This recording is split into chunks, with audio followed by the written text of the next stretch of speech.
పాప బోర్లోనే ఇదే లోతులో ఎక్కడో ఒక పక్క ఇరుక్కుపోయి ఉందనే అంచనాతో ఈ ఏర్పాట్లు చేశారు. ఓవైపు పాప జాడ కనిపించకపోవటం, మరోవైపు చేస్తున్న ప్రయత్నాలేవి ఫలితాలు ఇవ్వకపోవడంతో అధికారులు మల్లగులాలు పడుతున్నారు. మరోవైపు చిన్నారిని ఎలాగైనా రక్షించాలని సీఎం కేసీఆర్ అధికారులను ఆదేశించారు. దీంతో పట్టు వీడకుండా బోరుబావి నుంచి చిన్నారిని బయటికి తీసేందుకు తీవ్రంగా ప్రయత్నిస్తున్నారు అధికారులు. చిన్నారిని బయటకు తీసేందుకు తీవ్రంగా శ్రమిస్తున్నారు అధికారులు. ప్రస్తుతం అక్కడ తాజా పరిస్థితిని మా కరెస్పాండెంట్ వెంకటరెడ్డి అందిస్తారు. వెంకట్, స్వాతి, బోరుబావిలో పడినటువంటి చిన్నారిని రక్షించేందుకు 60 గంటలుగా నిర్విరామంగా కూడా అధికారులు, ఇక్కడ ఉన్నటువంటి మంత్రి కావచ్చు, మిగతా వాళ్ళంతా కూడా పెద్ద ఎత్తున ఇక్కడ సహాయక చర్యలు చేపట్టారు. దీనికి సంబంధించి కూడా ఇప్పటికీ దాదాపు 60 గంటలు పూర్తయ్యాయి. అయితే పాప ఆచూకీ మాత్రము ఇటు కనిపెట్టలేనటువంటి పరిస్థితి కూడా ఇక్కడ ఏర్పడిందని చెప్పుకోవచ్చు. పెద్ద ఎత్తున కూడా ఇక్కడ మంత్రులు కావచ్చు, అధికారులు కావచ్చు 60 గంటల నుంచి కూడా ఇక్కడ ఉండి ఈ స్పాట్లో ఏం జరుగుతుంది ఏంటని కూడా ప్రతిదీ అబ్జర్వ్ చేశారు. దాదాపుగా 3 రోజుల నుంచి సీసీ కెమెరాలను లోపల పంపడం కావచ్చు, సమాంతరంగా ఒక గుంటను తీయడం కావచ్చు, పెద్ద ఎత్తున జరిగింది. అయితే ప్రస్తుతానికి 40 అడుగుల లోతులో పాప లేనట్టుగా కూడా గుర్తించడం జరిగింది. దీనికి సంబంధించి అసలు ఆ సహాయక చర్యలు, ఎటువంటి సహాయక చర్యలు జరుగుతున్నాయి ఏంటి, దీనికి సంబంధించి మంత్రి మహేందర్ రెడ్డి గారు మనతో ఉన్నారు. ఆయన తెలుసుకుందాం. సార్ చెప్పండి సార్, ఇప్పటివరకు 60 గంటలు అయింది, పాప ఆచూకీ మాత్రం కొంత కనిపించినటువంటి పరిస్థితి. ఇప్పుడు ఏం చేయబోతున్నారు, ఎటువంటి సహాయక చర్యలు చేపడుతున్నారు? ఈ సంఘటన జరిగి 60 గంటల నుంచి కూడా అన్ని రకాలుగా మరి పాపను బయట తీసుకురావడానికే ప్రయత్నం చేసినాం. మరి బతుకున్నప్పుడు కూడా 40 ఫీట్ల దగ్గర మోటార్ తీసినప్పుడు కూడా కదలికలు కూడా పాప బతుకున్నది కూడా చూసినాం. మరి ఏదైతే మోటార్ తీసిన తర్వాత పాప కదలికలు ఎక్కడ కూడా తెలియకపోవడంతో ఈ 40 ఫీట్ల దగ్గర మధ్యలో ఎక్కడ ఉన్నదని అనుకున్నాం. 40 ఫీట్లు మొత్తం కూడా తీయడం కూడా జరిగింది, మీరు కూడా చూసినారు. మరి 40 ఫీట్ల తర్వాత కూడా ఏదైతే 180 ఫీట్ల వరకు కూడా కెమెరాలు పంపించినాం. అక్కడ వాటర్ ఉందని కూడా తెలుసు. వాటర్లో ఆ కెమెరా పనిచేయడంతో మరి 300 ఫీట్ల వరకు కూడా ఏదైతే పరికరాలు కూడా పంపించినాం. అక్కడ కూడా మరి తెలియకపోవడంతో మళ్ళీ ఇప్పుడు మట్టి ఉందని తెలుస్తుంది. కాబట్టి ఈ 40 ఫీట్ల తర్వాత మేము అనుకున్నాం 40 ఫీట్ల మధ్యలో ఎప్పుడైతే మరి మోటార్ తీసినప్పుడు పాప కదలికలు ఉన్నాయి కాబట్టి ఆ పక్కకి ఎక్కడన్నా ఫ్రెష్ అయి ఉందని అనుకున్నాం. మరి అది కూడా పూర్తిగా కంప్లీట్గా తీయడం జరిగింది. అయితే ఇప్పుడు అడుగున మట్టిలో ఉందని అనుకుంటున్నాం. ఆ మట్టి దానికి కొన్ని కార్యక్రమాలు ఏర్పాటు చేస్తున్నాం. ఇప్పుడు ఫ్లషింగ్ చేస్తా అంటున్నారు, అంటే పాపను ఏమైనా గుర్తించే అవకాశం ఉందా? సజీవంగా తీసేటువంటి ఏమైనా పరిస్థితి ఇప్పుడు ఉందంటారా? ఎటువంటి పరిస్థితి ఉండే ఉంటారు? 30 ఇన్ని గంటల తర్వాత బతికితే చాలా సంతోషం. ఇన్ని గంటల తర్వాత ఏదైనా జరిగితే కూడా మనం ఎందుకంటే చెప్పలేము. కాబట్టి నాకు తెలిసిన వరకు ఇన్ని గంటల మరి ప్రాణంతో ఉందంటే అది చెప్పలేని పరిస్థితి. దేవుని దయతోటి ప్రాణంతో ఉంటే పాపను బతికే ప్రయత్నం చేద్దాం. కానీ ఇన్ని విధాలా కూడా ప్రయత్నం చేసినప్పటికీ కూడా ఎక్కడ కూడా పాప కనిపించడంతో అనుమానం ఏమొస్తుందంటే మరి మట్టి ఉంది, మట్టిలో ఉందని అనిపిస్తుంది. కాబట్టి దాన్ని పెంచవలసిన అవసరం ఉంది. కాబట్టి అది కూడా స్టార్ట్ చేస్తున్నాం. కుటుంబ సభ్యులకు మీరు ఏమైనా ఇటువంటి ఇప్పటివరకు ఏదైనా జరిగితే గట్లా మీరు ఏమైనా సహాయం చేస్తారా? ఎటువంటి సహాయం చేస్తారండి? కుటుంబ సభ్యులకు నేను 2 డేస్ నుంచి కూడా వారితో మాట్లాడుతున్నాను. పాప బతికితే చాలా సంతోషం. ఏదైనా జరిగితే మరి మీకు కూడా ప్రభుత్వం, ముఖ్యమంత్రి గారు ఎప్పటికప్పుడు కూడా మాట్లాడుతున్నారు. కాబట్టి ఆ కుటుంబాన్ని అన్ని విధాలు ఆదుకోవాలని చెప్పేసి కూడా ముఖ్యమంత్రి గారు ఆలోచన. కాబట్టి మరి మేము కూడా వారికి సంధానించడం జరుగుతున్నది. పెద్ద ఎత్తున కూడా సహాయక చర్యలు జరుగుతూ ఉన్నాయి. ఖచ్చితంగా ఆ కుటుంబానికి అన్ని రకాలుగా అండగా ఉంటామంటున్నారు. ప్రస్తుతం కలెక్టర్ గారు మనతో ఉన్నారు, ఆయన తెలుసుకుందాం. సార్ చెప్పండి, ఎటువంటి సహాయక చర్యలు చేపట్టారు ఇప్పుడు, అంటే ప్రస్తుతం ఏం చేయబోతున్నారు?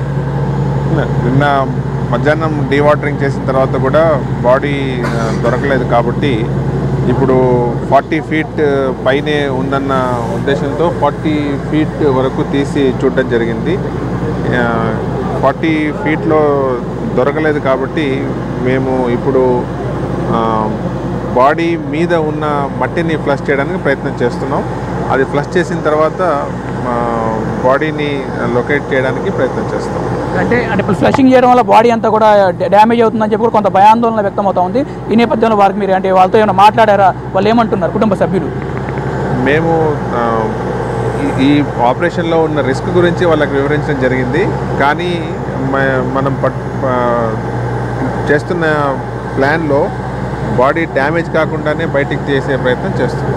సో ఫ్లషింగ్ అన్నది ర్యాండమ్గా ఫుల్ ఎక్స్క్లూసివ్ ఫ్లషింగ్ కాకుండా వెరీ కంట్రోల్డ్ మేనర్లో చాలా తక్కువ డయా పైప్తో చాలా లో ప్రెషర్తో ఫ్లషింగ్ చేసి పైన ఉన్న మెట్లంతా తీసి మళ్ళీ కెమెరా పెట్టి చూసిన తర్వాతే వీల్ టేక్ అ డెసిషన్. అంటే ఇప్పటి వరకు 250 మీటర్ల వరకు అంటే అడుగుల లోతు వరకు కూడా ఫ్లషింగ్ లోపల పైపు పంపించారు. దీనికి సంబంధించి అంటే ఏమైనా డ్యామేజ్ కావడం కాకుండా ఎటువంటి జాగ్రత్తలు ఇంకా ఏమైనా తీసుకుంటారా? ఎంత సమయం పట్టే అవకాశం ఉంది? సమయం గురించి నేను ప్రత్యేకంగా చెప్పలేను, ఎందుకంటే మేము ఒక 1 ఫీట్ ఫ్లష్ చేసి ఫ్లషింగ్ తర్వాత మళ్ళీ కెమెరా పెట్టి చూసి పరికరాలు పెట్టి పంపించి లొకేట్ చేయడానికి ప్రయత్నం చేస్తున్నాం. So the same system we will continue.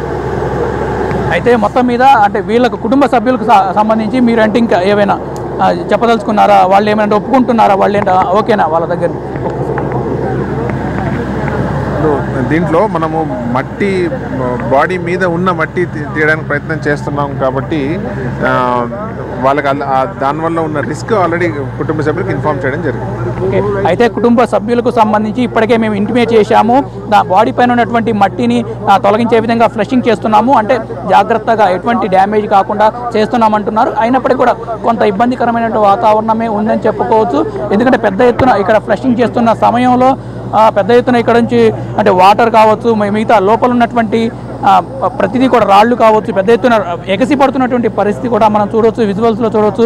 పెద్ద ఎత్తున మంత్రి కావచ్చు, ఇక్కడ ఎంపీ కావచ్చు, ఇక కలెక్టర్ కావచ్చు, పోలీస్ అధికారులు కావచ్చు, మొత్తం పెద్ద ఎత్తున ఇక్కడికి చేరుకొని ఇక్కడ ఉన్నటువంటి పరిస్థితిని చూస్తున్నటువంటి పరిస్థితి కూడా ఉంది. ఇక మొత్తంగా ఇప్పటి వరకు చేసినటువంటి సహాయక చర్యల్లో ఇటు 4 జేసీబీలతో దాదాపు 31 అడుగుల మేర పెద్ద ఎత్తున గుంతంతో తవ్వారు. అయితే అక్కడ 37 అడుగుల లోతులో ఒక 37 అడుగుల లోతులో పాప ఉన్నట్టుగా గుర్తించారు. 2:30-3 గంటల ప్రాంతంలో పాప ఉన్నట్టు గుర్తించారు. అయితే పాప అక్కడ లేదని తర్వాత మరోసారి కెమెరా ద్వారా నిర్ధారించుకున్నటువంటి అధికారులు ఇక 40 అడుగుల లోతులో ఎక్కడ కూడా పాప లేదని ఫైనల్గా నిర్ధారించుకున్నారు. ఆ తర్వాత పాపను లేదని నిర్ధారించుకున్న తర్వాత దాదాపు 250 మీటర్ల అడుగుల లోపులో ఉన్నది మనం చూడొచ్చు. విజువల్స్లో పాప యొక్క డ్రెస్ను గుర్తించారు. ఇక్కడ కొంత రెడ్ కలర్ డ్రెస్ను గుర్తించారు. మన విజువల్లో చూడొచ్చు, లైవ్ విజువల్లో చూడొచ్చు. పాపకు సంబంధించినటువంటి ఒక డ్రెస్ను వచ్చింది అని చెప్పుకోవచ్చు. దానికి సంబంధించి పాప డ్రెస్సా లేదా ఇంకా ఏంటనేది నిర్ధారణ చేయాల్సిన అవసరం కూడా ఉంది. పెద్ద ఎత్తున లోపల ఉన్నటువంటి వస్తువులు, ఆమె వేసుకున్న డ్రెస్ కావచ్చు, విజువల్స్ కావచ్చు పెద్ద ఎత్తున చూస్తున్నటువంటి పరిస్థితి. అయితే మరోసారి మనం విజువల్లో చూడవచ్చు, అసలు లోపల ఫ్లషింగ్ చేస్తున్నటువంటి విజువల్స్ మనం చూస్తున్నాము. పెద్ద ఎత్తున జాగ్రత్తగా ఫ్లషింగ్ చేస్తూ ఉన్నారు. అంటే లోపల ఏవైనా వస్తువులు అంటే పాప కావచ్చు, లోపల ఇంకేదైనా వస్తువులు ఉన్నా కూడా మొత్తం పెద్ద ఎత్తున బయటకు వస్తున్నటువంటి పరిస్థితి కూడా ఇక్కడ ఉంది. అయితే ఇటు 4 జేసీబీలతో ఇప్పటి వరకు 31 అడుగులు తవ్వినటువంటి సహాయక చర్యలన్నీ కూడా పూర్తిగా నిలిపేశారని చెప్పాలి. ఎందుకంటే ఇక 40 అడుగుల లోతులో లేదు కాబట్టి ఫ్లషింగ్ ద్వారానే పాపను బయటికి తీసేటువంటి ప్రయత్నం మాత్రం ఇక్కడ చేస్తున్నారు. దీనికి సంబంధించి కుటుంబ సభ్యులతో కూడా మాట్లాడారు, వారిని కూడా ఒప్పించే ప్రయత్నం చేశారు. వాళ్ళు మాత్రం కొంత ఒప్పుకోలేదని చెప్పాలి. వాళ్ళ బంధువులతో మాట్లాడి మేము ఫైనల్ డెసిషన్ చెప్తామని అన్నారు. అయితే ఈలోపే మరోవైపు పాపను తీసేందుకు కూడా మేము ఫ్లషింగ్ మాత్రం మొదలుపెట్టారని చెప్పుకోవచ్చు. దాదాపుగా 60 గంటల నుంచి అధికారులు చేసినటువంటి ప్రయత్నాలన్నీ కూడా విఫలమయ్యాయని చెప్పుకోవచ్చు. ఇటు నల్గొండ నుంచి వచ్చిన టీం కావచ్చు, ఇటు మంగళగిరి గుంటూరు నుంచి వచ్చిన టీం కావచ్చు, ఇటు ఓఎన్జీసీ, ఎల్ఎన్టీ ఇలా రకరకాలుగా వచ్చినటువంటి టీమ్స్ అన్నీ కూడా చేసిన ప్రయత్నాలన్నీ కూడా విఫలమయ్యాయి. 60 గంటల ప్రయత్నం మాత్రం విఫలమైందని చెప్పుకోవచ్చు. ఇక అన్ని ప్రయత్నాలు విఫలమైన తర్వాతే ఈ ఫ్లాషింగ్ మెథడ్ను ఉపయోగిస్తున్నారు. దీంతో కొంత ఇబ్బందికరమైనటువంటి పరిస్థితి మాత్రం ఇక్కడ ఉందని చెప్పుకోవచ్చు. ఎందుకంటే పాప సజీవంగా ఉంటే మాత్రం కొంత ఇబ్బంది అని చెప్పుకోవచ్చు. దాదాపు 60 గంటల సమయం గడిచింది. ఆక్సిజన్ ఇప్పటికే తొలగించారు. లోపల పాప ఉన్నట్లయితే ఖచ్చితంగా కొంత ఇబ్బందికరమైనటువంటి వాతావరణమే ఉంటుంది. అయితే ఒక రకంగా పాప లేదని నిర్ధారణకు అంటే పాప సజీవంగా లేదని నిర్ధారణకు వచ్చిన తర్వాత మాత్రమే వీరు అంటే ఇటువంటి ఫ్లషింగ్ విధానాన్ని అనుసరిస్తున్నట్టుగా మనకి చూస్తే తెలుస్తూ ఉంది. ఎందుకంటే ఫ్లషింగ్ విధానం అనేది కొంత ప్రమాదకరం కావచ్చు, ఎందుకంటే కొంత డ్యామేజ్ అయ్యే అవకాశం ఉంటుంది. అయినప్పటికీ కూడా అంటే తప్పని పరిస్థితుల్లో 250 అంటే దాదాపు మొత్తం ఈ యొక్క బోరుబావి మనం పరిశీలించినట్లయితే 500 మీటర్ల అంటే 500 అడుగుల వరకు కూడా ఈ బోరుబావి ఉంది. అయితే ఇప్పుడున్న పరిస్థితిలో ఈ బోరుబావి 250 మీటర్ అడుగుల వరకు కూడా కొంత కూరుకుపోయింది, మొత్తం మట్టితో కూరుకుపోయింది. కేవలం 250 అడుగుల లోతు వరకు మాత్రమే ఇప్పుడు ఉన్నది. ఆ 250 అడుగులకు ఒక పైపును, ఫ్లషింగ్కి సంబంధించిన పైపును పంపించారు.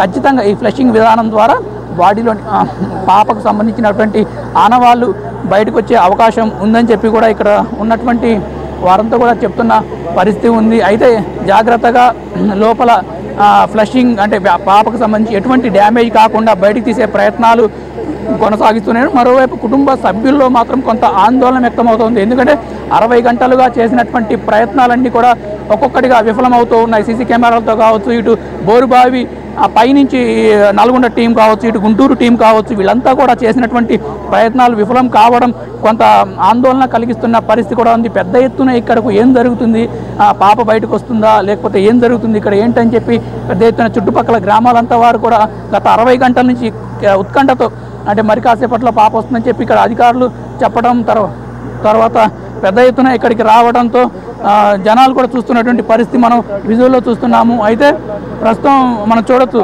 ఇటు విజువల్ మొత్తం ఒక డ్యామేజ్ అయినటువంటి బాడీ డ్యామేజ్ అయిన డీకంపోజ్ ఒక వాసన కూడా ఇక్కడ రావడం జరుగుతూ ఉంది. పెద్ద ఎత్తున డ్యామేజ్ అయినటువంటి వాసన స్మెల్, బాడీ డీకంపోజ్ అయిపోయి బ్యాడ్ స్మెల్ వస్తున్నటువంటి పరిస్థితి మాత్రం ఇక్కడ ఉందని చెప్పుకోవచ్చు. ఎందుకంటే మనం చూస్తున్నాము దాదాపు 3 రోజులు అవుతుంది. 3 రోజులతో ఈ బాడీ అంటే ఖచ్చితంగా చనిపోయిందని చెప్పి కూడా మనం చెప్పుకోవచ్చు. ఎందుకంటే ఆ స్మెల్ వస్తున్న తీరు కావచ్చు, వీళ్ళు చేస్తున్న కంప్రెస్ ఈ యొక్క ఫ్లాషింగ్ చూస్తుంటే పెద్ద ఎత్తున వాటర్ మొత్తం లోపల నుంచి బయటకు వస్తున్న పరిస్థితి. మరోవైపు స్మెల్ కూడా కొంత తేడాగా ఉన్నదని చెప్పుకోవచ్చు. ఎందుకంటే ఖచ్చితంగా దాదాపు 60 గంటల సమయం గడిచిపోయింది. పాప ఆచూకీకి సంబంధించి మాత్రం ఎటువంటి ఆచూకీ లభించకపోవడం అంతా కూడా ఆందోళన కలిగిస్తున్న పరిస్థితి కూడా ఉంది. ఇటు తల్లిదండ్రులు ఎవరైతే ఉన్నారో వాళ్ళు కూడా కొంత ఆందోళన వ్యక్తం చేస్తూ ఉన్నారు. ఇప్పటికే ఇక్కడికి వచ్చినటువంటి అధికారులు వారితో మాట్లాడారు, అనేక ప్రయత్నాలు చేశారు, మేము చేయాల్సిన ప్రయత్నాలు అనేకం చేశాము అని చెప్పి కూడా వారికి భరోసా కలిగించారు. చివరి నిమిషంలోనే ఇటువంటి ఫ్లాషింగ్ విధానాన్ని అనుసరిస్తున్నాము. ఇక్కడికి బోర్వెల్ ఎక్స్పర్ట్స్ కావచ్చు, ఇటు మెదక్ నుంచి శ్రీనివాస్ అనే ఓ వ్యక్తి, ఇలా ఎంతోమంది ఇక్కడికి స్పాట్కి వచ్చారు. వచ్చి ఆ పరిస్థితి మొత్తం కూడా చూసి వాళ్ళకి కావాల్సిన దీనికి సంబంధించినటువంటి పాపను బయటకు సురక్షితంగా తీసేందుకు తీసుకోవాల్సిన చర్యలు మొత్తం కూడా చేయడం జరిగింది. ఇక్కడ మరికొంతమంది అధికారులు ఉన్నారు బోర్వెల్స్ ఎక్స్పర్ట్ సంబంధించి. సార్ చెప్పండి, ఇక్కడ అంటే ఎటువంటి పరిస్థితులు అంటే ఉన్నాయి, ఏంటి పరిస్థితి? పాప చనిపోయింది, బట్టలు చర్మం పైకి వచ్చినాయి సార్, వాష్ ఏం లేదు, లీగల్ అన్ని చేస్తున్నాయి, అంతా వెళ్తుంది బయటికి, బాడీ బయటికి తీసేస్తున్నారు. రాత్రి చర్మము బట్టలు ఇక్కడ బయట పడ్డాయి. ఆల్రెడీ వీడియోలో ప్లేన్ అయినాయి. ఇంకోటి రాత్రి అంతా కిచెన్ నగర్ లక్ష్మారెడ్డి నీట వాళ్ళు అంతా మేల్కొండి ఆయన ఆపరేషన్, మీరు ఆయన ఇంటర్వ్యూ తీసుకోండి. హలో, పెద్ద ఎత్తున చూస్తే ఇక్కడ బాడీ మొత్తం కూడా బయటకు వస్తున్న పరిస్థితి, చిన్న చిన్న మొక్కలుగా హృదయ విదారకమైనటువంటి దృశ్యాలు ఇక్కడ మనకు రికార్డ్ అవుతున్నాయి. ఎందుకంటే పాపను బయటికి తీయాలనే ప్రయత్నం పెద్ద ఎత్తున జరుగుతున్నప్పటికీ కూడా ఇప్పటికీ చేసినటువంటి ప్రయత్నాలన్నీ కూడా విఫలమయ్యాయని చెప్పుకోవచ్చు. ఎందుకంటే దాదాపు 60 గంటల నుంచి పెద్ద ఎత్తున చేసినటువంటి సహాయక చర్యలు జరిగినప్పటికీ ఫలితం లేకపోవడంతో చివరకు ఈ ప్రయత్నం చేశామంటున్నారు. బాడీకి సంబంధించిన పార్ట్స్ అన్నీ కూడా దాదాపుగా ఒక్కొక్కటి వస్తూ ఉన్నాయి. దీనికి సంబంధించి అనేక మార్లు ప్రయత్నం చేశారు, అయినా కూడా ఫలితం లేకుండా పోయింది. అయితే ఫ్లషింగ్ విధానాన్ని అనుసరించి బాడీని బయటకు తీసేటువంటి ప్రయత్నం చేస్తున్నారు. అయితే అధికారులు కావచ్చు, ఇక్కడికి వచ్చినటువంటి వారంతా కూడా కొంత ఆందోళన వ్యక్తం చేస్తున్న పరిస్థితి మాత్రం ఇక్కడ ఉంది. ఎందుకంటే ఇప్పటివరకు పాప బతికి బయటకు వస్తుందని చెప్పి కూడా ఆశించారు. చివరి ప్రయత్నంగా వాళ్ళు ఎంతో ప్రయత్నం చేసినా కూడా బయటికి రాకపోవడంతో ఈ ఫ్లాషింగ్ విధానాన్ని అనుసరిస్తుండడంతో కొంత ఆందోళన వ్యక్తమవుతున్న పరిస్థితి కూడా ఉంది. సార్ చెప్పండి సార్, ఇప్పటివరకు ఎటువంటి సహాయక చర్యలు చేశారు? మొత్తం మీద అధికారులు కూడా కొంత మాట్లాడడానికి కూడా వెనకాడుతున్నారని చెప్పుకోవచ్చు. ఎందుకంటే పాప సురక్షితంగా బయటకు వస్తుందనుకున్న తరుణంలో ఇప్పుడు రాకపోవడం కొంత ఆందోళన కలిగిస్తూ ఉంది. అధికారులు కూడా దీనికి సంబంధించి అన్ని ఏర్పాట్లు చేశాము, అయినా కూడా ఫలితం లేకపోవడం వల్లనే ఫ్లాషింగ్ విధానం అనుసరించామంటున్నారు. ఇక్కడ ఉన్నటువంటి అధికారులు ఎంతోమంది ఇక్కడ ఉన్నారు. వీరు ఫ్లాషింగ్ విధానం ఎందుకు అనుసరించాల్సి వచ్చింది ఏంటి ఆల్రెడీ తెలుసుకుందాం. చెప్పండి, ఏమంటారు? ఫ్లాషింగ్ విధానం ఎందుకు అనుసరించారు ఏంట? 260 ఫీట్లలో మనం ప్రయత్నం చేశాం. మొదలు 40 ఫీట్లలోనే ఉందని ప్రయత్నం చేశాం. అందులో లేదని తేలిన తర్వాత 260 ఫీట్లలో పడిపోయింది అని తేల్చాం. ఇప్పుడు ఈ 260 ఫీట్ల నుంచి మేము క్లియర్ చేస్తున్నాం. ఎంత సమయం పడుతుంది అంటే ఏమన్నా బయటకు వచ్చే అవకాశం ఉందా? బాడీని ఇమ్మీడియట్గా మేము బాడీని బయటికి తీస్తాం. ఇప్పుడు స్కిన్ కానీ ఏదైనా వస్తున్నాయా? బోన్స్ అవన్నీ కూడా పైన బోన్స్ ఏవి బోన్స్ కూడా చాలా వరకు బయటకు వస్తున్నటువంటి విజువల్స్ మనం చూస్తూ ఉన్నాం. కొంతవరకు డీకంపోజ్ అయినటువంటి అంటే ఆ దుర్వాసన ఇదంతా కూడా వస్తున్న పరిస్థితి. అంటే బాడీ కొంత డ్యామేజ్ అయిన పరిస్థితి. అంటే పాప ఇప్పటికే చనిపోయినట్టుగా కొంతవరకు నాకు అర్థమవుతా ఉంది. పాప మాత్రం చనిపోయింది అనేది మనం నిర్ధారణకు వచ్చేసాము. అయితే ఈ పాపను బయటకు తీయటానికి సైడ్లో ఉన్న మట్టినంతా క్లియర్ చేస్తున్నాం ఎయిర్ తోటి. ఇప్పుడు క్యాచర్ ఇంట్రడ్యూస్ చేసి బయటికి తీస్తాం. మొత్తం మీద పాపను చనిపోయినట్టుగా కూడా ఇక్కడ ఉన్నటువంటి వారు కొంత నిర్ధారణకు వచ్చినటువంటి పరిస్థితి కూడా ఉంది. అయితే పాపకు వాడు అంటే చనిపోయినా కూడా ఆర్థికంగా కావచ్చు, ఇక మిగతా రకంగా కూడా సహాయం చేస్తామని ఇప్పటికే అధికారులు ముఖ్యంగా మంత్రి ఇటు ఎంపీ గారు కూడా చెప్పడం జరిగింది. ఇప్పటికే కుటుంబ సభ్యులను కూడా ఓదార్చారు. ఖచ్చితంగా వారికి అన్ని రకాలుగా ఆదుకుంటామని చెప్పారు. అయితే దాదాపు 60 గంటల నుంచి జరిగినటువంటి ప్రయత్నాలు అన్నీ కూడా విఫలమయ్యాయని చెప్పుకోవచ్చు. ఎందుకంటే బోర్వెల్లో పడిన రోజు నుంచి మొదలుకొని ఇప్పటి వరకు రేణుక ఇటు యాదమ్మ కూతురు యాదయ్య రేణుక యొక్క కూతురు ఎవరైతే ఉన్నారో ఇద్దరు చిన్నారులు ఆడుకుంటూ వెళ్ళి బోరుబావిలో పడ్డారు. మొన్న 2 రోజుల క్రితం 3 రోజుల క్రితం బోరుబావిలో పడిన తర్వాత ఆ రోజు కొంత ప్రయత్నం చేశారు. ఆ ఫలితం శూన్యం కొంత ఫలించకపోవడంతో ప్రభుత్వం మొత్తం పెద్ద ఎత్తున రంగారెడ్డి జిల్లా యంత్రాంగం కావచ్చు, పోలీసు యంత్రాంగం వీటంతా కూడా రంగంలో దిగి సహాయక చర్యలు చేపట్టారు. పెద్ద ఎత్తున టీమ్స్ అన్నీ కూడా దిగి సమాంతరంగా గోయి తీయడం కావచ్చు, ఇటు బోరుబావిలో ఉన్నటువంటి పాపను రక్షించేందుకు అన్ని చర్యలు కూడా చేపట్టారు. ఈ ప్రయత్నాలన్నీ కూడా పూర్తిగా విఫలం అయ్యాయి. ఎందుకంటే పాపను కొంత మొదట గుర్తించి కొంత బయటకు తీసేటువంటి ప్రయత్నం చేశారు. కానీ ఈ ప్రయత్నంలో కొంత ఇబ్బంది ఎదురైంది. అయినప్పటికీ కూడా ఎట్టి పరిస్థితుల్లో పాపను తీయాలని చెప్పి కూడా చేసినటువంటి ప్రయత్నాలు అనేకం చేశారు. అయినా ఈ ప్రయత్నాలన్నీ కూడా కొంత విఫలమయ్యాయని చెప్పుకోవచ్చు. నిత్యం బోరుబావుల్లో జరుగుతున్నటువంటి ఘటనలకు సంబంధించి పెద్ద ఎత్తున అనేక ఆందోళన వ్యక్తమవుతున్న పరిస్థితి కూడా ఉందని చెప్పుకోవచ్చు. నిత్యం అనేక సంఘటనలు చూస్తే చెప్పండి అసలు ఏం జరిగింది, అసలు బోరుబావులకు సంబంధించి ఇటువంటి ఘటనలు జరగడం పట్ల మీరేమంటారు? కంపల్సరీ బోర్ వేసినప్పుడు ఫెయిల్ అయినప్పుడు అది ఎంబడే రాళ్ళు వేసి మట్టేసి పూర్తి చేయాలి. అది చాలా సంఘటనలు జరుగుతున్నాయి కాబట్టి ఖచ్చితంగా గవర్నమెంట్ దీని మీద కఠినమైన చర్య తీసుకొని ఎప్పటికప్పుడు దీన్ని చేయాలి సార్. కంపల్సరీ పని చేసేటట్టు అమలు చేయాలి. దీన్ని తల్లిదండ్రుల జాగ్రత్త లేకపోవడం అంటారా, లేకపోతే యాజమాన్యం కానీ బోర్వెల్ వాళ్ళు కానీ గవర్నమెంట్ డిపార్ట్మెంట్ తరఫున కానీ మన ఎంఆర్ఓ తరఫున వాళ్ళ మనిషిని పంపించి ఆఫీస్ నుంచి ఎవరైనా బోర్ వేస్తే ఫెయిల్ అయిందంటే ఎంబడే దాన్ని పూడ్చిపిచ్చే బాధ్యత గవర్నమెంట్ తీసుకోవాలని కోరుకుంటున్నా సార్. ఒక మెకానిక్ వచ్చే వెళ్ళండి. ఓకే, మొత్తం మీద పెద్ద ఎత్తున కూడా అంటే సహాయక చర్యలు సంబంధించి పెద్ద ఎత్తున కూడా దాదాపుగా ఒక 60 గంటల నుంచి కూడా చేపట్టారు. ప్రస్తుతం మనతో ఎంపీ గారు ఉన్నారు, ఆయన తెలుసుకుందాము ఇప్పటివరకు ఎటువంటి సహాయక చర్యలు చేశారు, ఫైనల్గా అంటే ఎందుకు కన్క్లూజన్కు రావాల్సి వచ్చింది ఏంటి, అంటే పాప దాదాపు 37 అడుగుల లోతులో దొరికిందని చెప్పి కూడా చెప్పారు. అయితే ప్రస్తుతం పాప దొరకని పరిస్థితుల్లోనే ఈ ఫ్లషింగ్ మెథడ్ను వాడినట్టుగా తెలుస్తూ ఉంది. సార్ చెప్పండి సార్, ఇప్పుడు అంటే ఫ్లషింగ్ విధానం వాడి తీస్తూ ఉన్నారు, పాప చనిపోయిందని చెప్పి కూడా ఇప్పుడు ఒక నిర్ధారణకు రావడం, అంటే స్మెల్ బ్యాడ్ స్మెల్ కావచ్చు, బాడీ బయటకు అంటే వస్తున్న పరిస్థితి మనకు ఉంది. చెప్పండి. ఇది రాత్రి మేము అనుకున్నాము బాడీ 40 ఫీట్ల లోపట్నే ఉంది. 40 ఫీట్ల తర్వాత 9 ఇంచుల బోర్వెల్ 6 ఇంచులే అవుతుంది, 6.5 ఇంచులు అయితే 6 ఇంచుల బాడీ పాప పట్టదేమో అనుకున్నాము. కానీ నిన్న రాత్రి అంతా ఎక్స్కవేట్ చేసి 40 ఫీట్ల వరకు పోయినా కూడా దొరకలేదు. అప్పుడు అంతకంటే ముందు ఎన్నో ప్రయత్నాలు చేసినాము. అప్పుడు ఫ్లషింగ్ చేసి వాళ్ళ పేరెంట్స్ అనుమతితో ఫ్లషింగ్ చేసి, ఎందుకంటే 6.5 ఫీట్లు బిలో వాటర్ లెవెల్ పోతే బతుకుండదు, వాళ్ళ పేరెంట్స్ అనుమతితో ఫ్లషింగ్ చేసి ఇప్పుడే ఫ్లషింగ్ అయిపోయింది. దాంతో వాసన కూడా వచ్చింది. దీని తర్వాత ఇప్పుడు ఫ్లషింగ్ బంద్ చేసి తర్వాత క్యాలిపర్స్ పెట్టి బాడీని రిట్రీవ్ చేసేందుకు ప్రయత్నాలు చేస్తున్నారు. టోటల్ బాడీ బయటకు వచ్చే అవకాశం ఉందా రిట్రీవ్ చేయడానికి? బాడీ ఇంటాక్ట్ ఉంటే అవకాశం ఉంది. అది కానీ బహుశా ఈ స్మెల్ తోటి ఇంటాక్ట్ ఉండకపోవచ్చు అని మేము అనుకుంటున్నాం. అంటే ఇప్పటివరకు ఎన్ని అడుగులు అవుతుంది? ఇప్పటి వరకు మేము అనుకుంటున్నాం అది ఎందుకంటే 200 feet 260 feet మీద బాడీ వచ్చింది. సార్ ఇవి చాలా దారుణమైనటువంటి ఘటన, చాలా బాధాకరం. అంటే తప్పెవరిదని పక్కగా పెడితే మరోసారి ఘటన జరగకుండా ఇటు యాజమాన్యం కావచ్చు, అంటే ఎవరైతే పొలాలు కావచ్చు, వీళ్ళు వాళ్ళు కావచ్చు, ఎటువంటి జాగ్రత్తలు తీసుకోవాలి, మీరు వారికి ఏం చెప్పదలుచుకున్నారు? చాలా సింపుల్ అండి, దీనికి అవేర్నెస్ కూడా అవసరం లేదు. ఇది ఓన్లీ మనము ఇర్రెస్పాన్సిబిలిటీ, లాపర్వా అనుకోవచ్చు. కానీ ఇప్పటి అనుకుంటే అందరూ కూడా ఫోకస్ పెట్టి ఉన్న ఊర్లలో ఉన్న బోర్వెల్స్, అన్క్యాప్డ్ బోర్వెల్స్ కూడా అందరు క్యాప్ చేస్తారని ఎంతోమంది యువకులు గ్రూప్స్ ముంగటికి వచ్చినాయి. మా ఊర్లో బోల్స్ మేము క్యాప్ చేసుకుంటామని. మేము కూడా క్యాప్స్ అంటే కాంక్రీట్ స్లాబ్స్ కవర్ చేసేందుకు అందిస్తాం.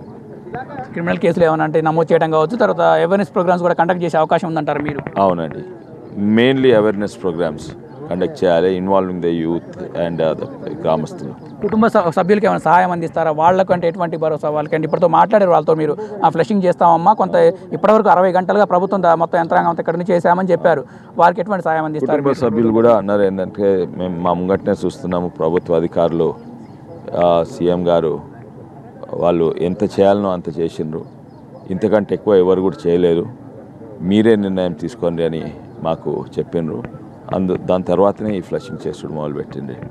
ఎందుకంటే మొన్నటి సంది సీఎం గారి ఇన్స్ట్రక్షన్స్ ఎట్టి పరిస్థితిలో ఏ ఖర్చు అయినా, ఏ టెక్నాలజీస్ అయినా, ఎంతో ఓఎన్జీసీ కాడి నుంచి వేరే టెక్నాలజీస్, ఎన్ఆర్డిఎఫ్ 3 రోజుల సంది ఉంది, అందరు కూడా ప్రయత్నాలు చేసినా కాలేదు. కానీ ఈవెన్ 0.1% ఛాన్స్ ఉన్నా కూడా ప్రయత్నం చేయాలంటే ఇప్పుడు ఇది లాస్ట్ ప్రయత్నము. బహుశా నెక్స్ట్ 1 hourలో బాడీ వస్తుండొచ్చు. మొత్తం మీద ఒక 1 hourలో పూర్తిగా బాడీ మొత్తం కూడా బయటకు వచ్చే అవకాశం ఉందని చెప్పి కూడా ఎంపీ కొండా విశ్వేశ్వరరెడ్డి గారు చెప్తా ఉన్నారు. ఇక దీనికి సంబంధించి ఇప్పటికే కుటుంబ సభ్యులతో కూడా మాట్లాడాము. ఇటు సీఎం గారు కూడా చెప్పారు, ఎంత ఖర్చు అయినా పర్వాలేదు, వెనకాడేది లేదు, ప్రభుత్వము పాపను బయటకు తీసేందుకు కూడా అన్ని రకాల చర్యలు చేపట్టమని చెప్పారు. అయినప్పుడు కూడా పెద్ద ఎత్తున అధికార యంత్రాంగం అంతా కూడా ఇక్కడ ఉండి దీనికి సంబంధించి సహాయక చర్యలు చేపట్టారు. అయినప్పుడు కూడా ఫలితం లేదనే చెప్పుకోవచ్చు. ఎందుకంటే పాప పడినప్పటి నుంచి కూడా దాదాపు ఒక 25 గంటల వరకు కూడా కొంత అంటే పాప సంబంధించినటువంటి మాటలు కావచ్చు, తన హ్యాండ్ కనిపించింది అని చెప్పి కూడా చెప్పడం జరిగింది. అయితే మన విజువల్స్లో కూడా చూసాము, లోపల పంపించినటువంటి సీసీ కెమెరాల్లో పూర్తిగా కూడా విజువల్స్ కనిపించాయి, పాపకు సంబంధించినటువంటి కదలికలు కొంత కనిపించాయి. అయితే ఖచ్చితంగా పాప తిరిగి ఖచ్చితంగా బయటకు వస్తుందని చెప్పి కూడా చాలామంది ప్రతి ఒక్కరు కూడా అనుకున్నటువంటి తరుణంలో పూర్తిగా ఇప్పుడు బయటకు రాకపోవడం కొంత ఆందోళన కలిగిస్తుంది, ప్రతి ఒక్కరు కూడా బాధ కలిగిస్తుంది. పాప బతకాలని ప్రతి ఒక్కరు కూడా ప్రార్థనలు చేసినటువంటి పరిస్థితి రాష్ట్ర వ్యాప్తంగా, దేశవ్యాప్తంగా కూడా కావచ్చు, పెద్ద ఎత్తున ప్రార్థనలు చేశారు. కులమతాలకు అతీతంగా కూడా ప్రార్థనలు చేశారు, పాప బతకాలి ఖచ్చితంగా. ఎందుకంటే చిన్నారి 2 ఏళ్ల చిన్నారి కనీసం పేరు కూడా పెట్టుకోలేదు, తాను బయటికి రావాలి. ఎందుకంటే పడినప్పుడు ఖచ్చితంగా బాగానే ఉంది, ఆరోగ్యంగానే ఉంది. ఆ తర్వాత రోజుకు తన ఆరోగ్యం క్షీణిస్తూ చివరి పరిస్థితుల్లో కూడా ఆమె ఇప్పటికీ అంటే 60 గంటల తర్వాత చనిపోయినట్టుగా కొంత అధికారులు ఇక్కడ నిర్ధారణకు రావడం జరిగింది. 60 గంటలుగా చేసినటువంటి ప్రయత్నాలన్నీ కూడా ఫలితాలన్నీ కూడా విఫలమయ్యాయని చెప్పుకోవచ్చు. ఎందుకంటే అంటే దాదాపు 3 రోజుల నుంచి చేసినటువంటి ప్రయత్నాలు విఫలం కావడంతోనే ఫ్లషింగ్ విధానాన్ని అనుసరించి ఒక పైపు ద్వారా బయటకు మొత్తం చిమ్మే విధంగా చేశారు. మనం చూడవచ్చు విజువల్స్లో దాదాపుగా ఇప్పటికే బాడీ కావచ్చు, మొత్తం దీనికి సంబంధించినటువంటి మొత్తం కూడా పార్ట్స్ కొంతవరకు బయటకు వచ్చాయి. దాదాపు ఇక్కడ అంతా కూడా బ్యాడ్ స్మెల్ రావడం జరుగుతుంది. ఇటు మంత్రి కావచ్చు, ఎంపీ కావచ్చు, కలెక్టర్ కావచ్చు, మిగతా అధికారులంతా కూడా దీనికి సంబంధించి పూర్తిగా చర్చలు చేస్తూ ఉన్నారు. ఎటువంటి సాయం అందించాలి, తర్వాత ఆ కుటుంబాన్ని ఏ రకంగా ఆదుకోవాలి అని దీనికి సంబంధించి కూడా పెద్ద ఎత్తున ఇక్కడ చర్చలు చేపట్టారు. ఆ తర్వాత బాడీకి సంబంధించి ఇంకా ఏ రకంగా తీయడానికి అవకాశం ఉంది ఏంటి అని చెప్పి కూడా వీరంతా కూడా ఇక్కడ మాట్లాడుతున్నటువంటి పరిస్థితి కూడా మన విజువల్స్లో చూస్తూ ఉన్నాము. ఫ్లషింగ్ చేశారు, ఇప్పటివరకు కొంత చేసి మరి ఆపారు. తర్వాత అయినప్పుడు కూడా పాప ఎక్కడుంది ఏంటి అనేది చూస్తే మొత్తం కూడా డ్యామేజ్ అయినటువంటి పరిస్థితి. అయితే ఈ పరిస్థితిలో బాడీని బయటకు తీయాలంటే కొంత కష్టమైనదనే చెప్పుకోవచ్చు.